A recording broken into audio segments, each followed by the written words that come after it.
Joining us now is talented man, Tony Bolton, all the way from Franklin, Tennessee, right outside of Nashville, isn't it? That's right. That's great. Thank you so much for coming all the way down south to see us tonight. Oh, it's good to be I'm here. excited. So, Yeah. But yeah, you brought a camel hat. I'm That's gonna put right. that on. What do you think? Look at that. Yeah. Oh, there you So, go. but now, tell us about first your music tonight before we get into all the camo.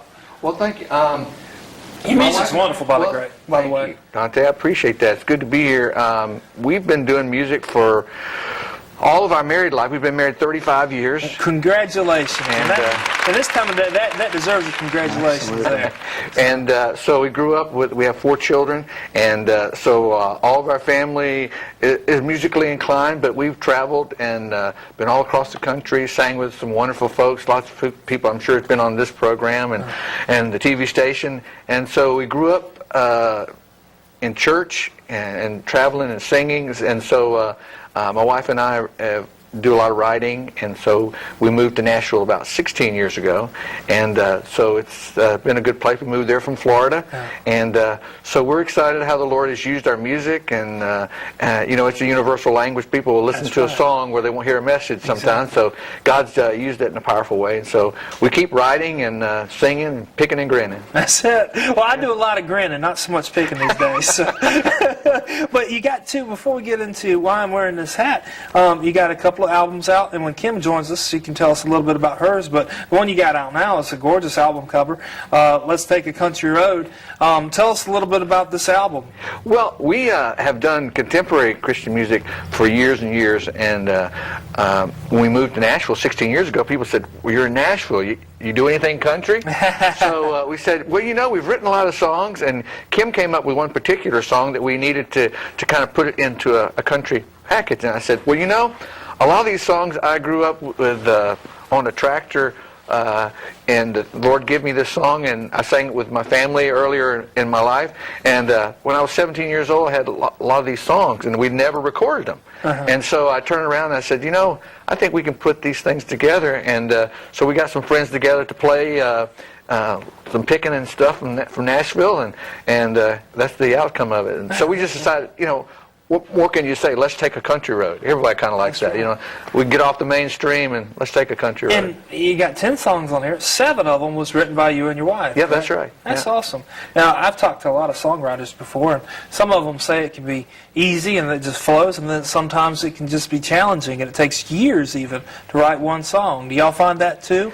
Yeah, for us, you know, for me, I've written most of my songs riding down the road, riding on a tractor. You know, my mind just kind of goes there, and they come pretty easy. You get a melody, you get the words, and I write by inspiration. There are a lot of people who write by gifting, and they can just sit down and work that craft, and it comes, you know. But God just seems to kind of drop it in my heart, and you know, sometimes I just got a recorder, and I just start singing it, and then come back and put some music to it. And that's when some of the best stuff comes. Yeah, that's right. You know, that's right. You know, it's not you. You know, it's God's doing it. So you know, it's kind of like not on the person that's penning it. You know, God's in the pen, so it's kind of cool. Exactly. Turn around and look at that. And it takes one thing to be a talented songwriter, but it takes another to sing, you know. And then it takes another to, and I want to thank you for this, to be as talented as you and your wife are, to sing for Jesus, you know, especially in such a secular city when it comes to music like Nashville. Yeah. Now, I got a lot of friends in Nashville that write Christian music and sing Christian music, and they're doing a great job up there. But, I mean, it takes a lot, especially, like I said, in the city of Nashville, where there's so much secular music now. Yeah, there's always a temptation to go that way. People are always, you know, why don't you do this? Why don't you do Music's that? You know, big money, you know. Sure. But I think the Word says to be true to your calling, you know what your calling is, and everything else I've done outside of the gospel has failed miserably. That's right. So I just decided, you know, I'm going to stick with Jesus and just do my thing for Him, and God's enabled us to do that for a lot of years now, so we just thank Him for His faithfulness. So we just take one day at a time, and He's our retirement, He's our finances, He's our source. So we're not backed by Budweiser and some other things, you know, that people are in secular music.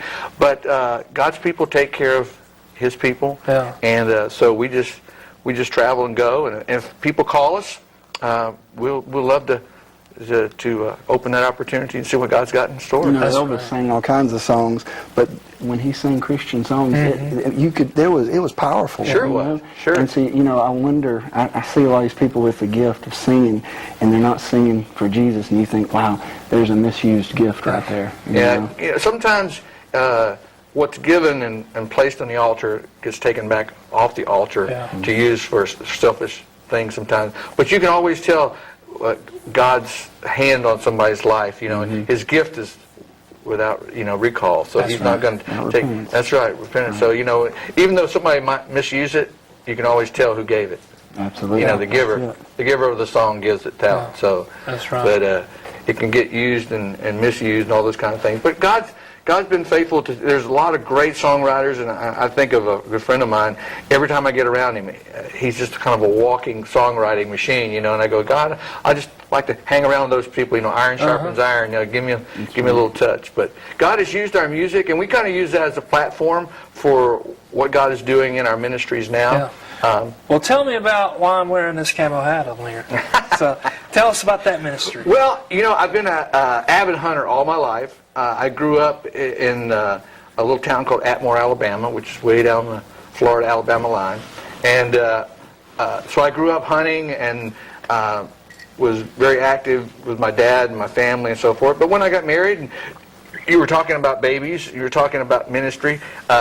If you're in ministry and you have a family, you know how little time you get. So we had 2 girls early in our marriage, and we had 2 boys late in our marriage. Our oldest daughter was 14 when our oldest son was born. So we have two girls, 2 boys, and boys are different than girls. I'm finding that out. Yes. Absolutely, Yeah. absolutely. I tell this story because when we first moved to Tennessee, I pulled up my driveway and kind of made a little circle, and the first thing I saw was somebody. I wondered, who is that? Somebody running off the top of the roof of our house on a 2-story building. Not only did he run across the top of it, he jumped, turned 2 flips, hit a trampoline, came back up and took another little trip. Girls don't necessarily do that all the time. So is this what I got to look forward to? Yeah, that's right. That was my youngest son, not my oldest son. But I say, that wild at heart is there. I mean, so in raising our guys, I had more time because Kim was doing a lot of women's events that she'll be sharing about that. But I was able to spend some time, and so I said, I'm going to take my boys hunting. So my girls are like, we don't even know this guy. Where did he come from? All of our life, we've never seen this, this guy. But it was my youngest daughter, when I was telling her what the vision was about going out and ministering to outdoorsmen and people that love to hunt and fish, she said, Dad, I think I got the perfect name for it. And I said, what is it? She said, Pray for Prey. I love it. And I said, that's perfect. There's not a hunter that's gone out to hunt. It doesn't whisper a little prayer. Yep. Jesus, you could just give me a buck. If I could just see one this morning. Or you're making that cast, Lord, if you could just give me a strike that's right right. over by that log. So they're always whispering that little prayer. So this is P-R-A-Y. Yep. For P-R-E-Y. So. For P-R-E-Y. So it's been really cool. I love it. Yeah. And we've been talking about different avenues of ministry. It's not just behind the pulpit. It's down the street. And this is an avenue of ministry to get to hunters and to other people that might not necessarily be in the church. I guarantee if somebody's flipping by the station right now and they see this guy in a suit and a camo hat on, they're going to stop and pay attention. Yeah, what's this? And it is goofy, so that's exactly. But it is what it is. It's a great ministry. Well, there's like 29 million hunters out there.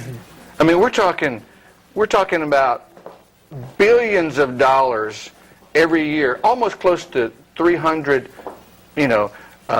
million in certain areas. Yeah. But I'm just saying, there's billions of dollars in outdoor facilitating. Yeah. I mean, the hunting, the fishing, all of the equipment and everything. Well, we had a Cabela's open up like 2 weeks ago, and I heard on the news that weekend that there's going to be like 10,000 people through just in one day. One day. At Cabela's. That's right. Can you imagine if churches had 10,000 people coming to them every Sunday? But through Cabela's. And now they're talking about building the largest Bass Pro Shop in the upstate too here. And so it's just going to be like that. So, yeah, when you're talking about there's definitely the people, they're not just building those things, in hopes of. That's They already right. They're know there. that the people Exactly. are there. They know the demographics. They know the Yeah. demographics. They've done their homework, and they're saying there's a whole audience out there. And I guarantee you that those people that are loving the outdoors, whether it's fishing, hunting, just they love guns, or they love just to camp, or whatever the case may be, that's where they're worshiping. I mean, that's their church. They're Right. going out there. They're doing their thing, and they've just got it backwards. We don't want to worship the creation. Yeah. We want to worship the Creator. Exactly. And so there's a great opportunity here for the church. We don't Yeah. want to miss it. We don't want to miss it. Exactly.